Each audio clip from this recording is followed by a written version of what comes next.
Bismillahirrahmanirrahim and Assalamu alaikum. My name is Hamad Ahmed Zia and I belong to the section A2 of the CS department. Today I have chosen the topic of environmental issues in Pakistan, and this project was given to me by my Pak Studies teacher. So environmental issues basically come from pollution. And what is pollution, or what causes it? Pollution is basically the introduction of harmful materials into the environment, which basically means that industries that release chemicals or smokes or harmful toxic materials, or a person littering on the ground, or someone is throwing something in the river, it all piles up and contributes to pollution.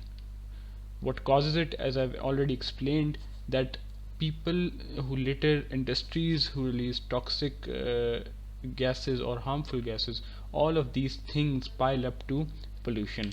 Now, pollution that exists are in mainly five types. The first one is climate change, the second one is air pollution, the third one is water pollution, the fourth one is land or soil pollution, and the fifth one is noise pollution. So pollution and its impacts on Pakistan are like most of Pakistan's industrial sectors. For example, Pakistan is basically an agro-based country.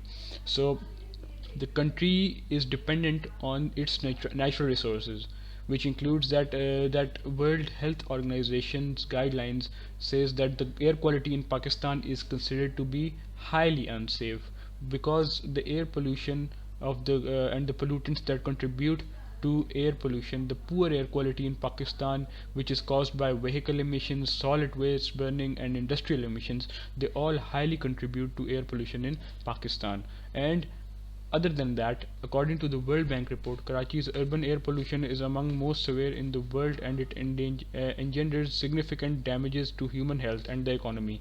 Pakistan is classified as a water-stressed nation by the World Bank. Climate change in Pakistan. Climate change in Pakistan is also the first and the main type of pollution that we are going to discuss. Climate change is basically the change in the sea, the change in the weather, the change in the climate that is due to the pollution that is or the pollutants that contribute to pollution in Pakistan.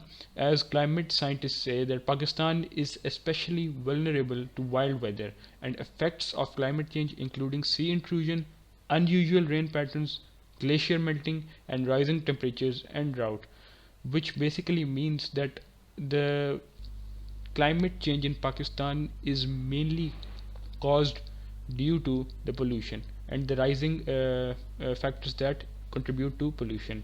Smog, which is another big problem in Pakistan, is industrial eastern Punjab province, including the major city Lahore, where there are thousands of brick kiln industries that are set up, and it is a highly rising issue, and authorities are also addressing this issue.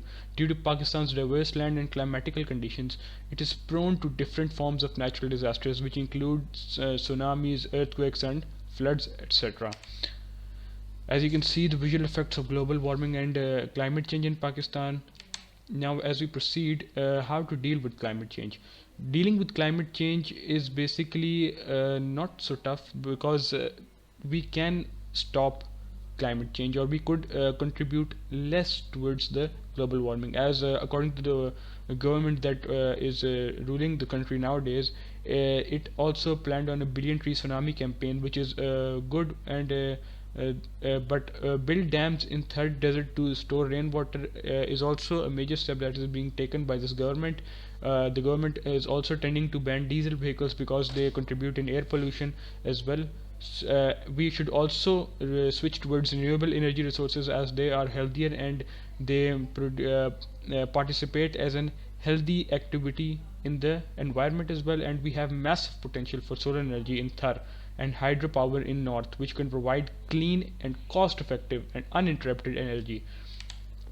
Now, as we proceed, the second type of air pollution, second type of pollution was air pollution, and Pakistan is a high target of air pollution because of the industries, because of a vast majority of population that in Pakistan depends on solid fuel burning for basic needs like cooking, heating, electricity, and further of these. As population scientists over the years have examined the outcomes of people that have been exposed to high levels of air pollutants, which in result leads to disrupted high health issues and majority of the diseases that are related to your health. As according to some facts and resources, 1,35,000 deaths are taking place per year due to this air pollution in Pakistan. Now, as you can see, with the effects, the visual effects that Pakistan faces due to air pollution, the ways that we could tackle air pollution include that we could start reforestation. We could plant more trees, which would be healthier for the society and the country as well. The government should focus on the proper conduction of studies regarding initial environment assessment, environmental impact, and risk assessment. The commission should also order planting of trees in urban areas, which would not only provide some sort of awareness for the people as well, and would also contribute in educating the people of how serious a matter of air pollution is for the people living in Pakistan. Now, as we proceed, water pollution in Pakistan. Water pollution in Pakistan is one of the major threats to the public health of Pakistan. Drinking water is poor and it is not managed, it is not monitored. Pakistan ranks highly as number 80 among 122 nations in regarding to drinking water quality.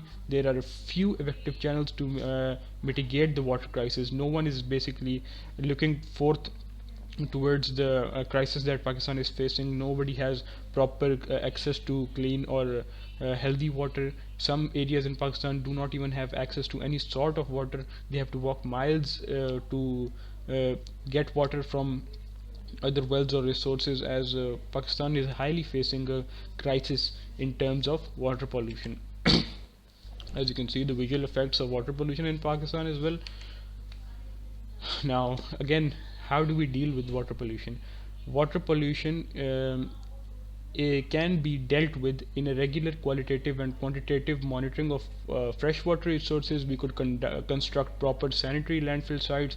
We could provide government help for waste management by industries. We could dispose of unwanted paints or oils or other chemicals or toxins that they should not be drained into the rivers or the ocean or the lakes that exist in Pakistan, which would help in less contribution towards water pollution. Now, land pollution in Pakistan. Land pollution in Pakistan, the effect that land pollution in Pakistan has led to loss of ecosystems.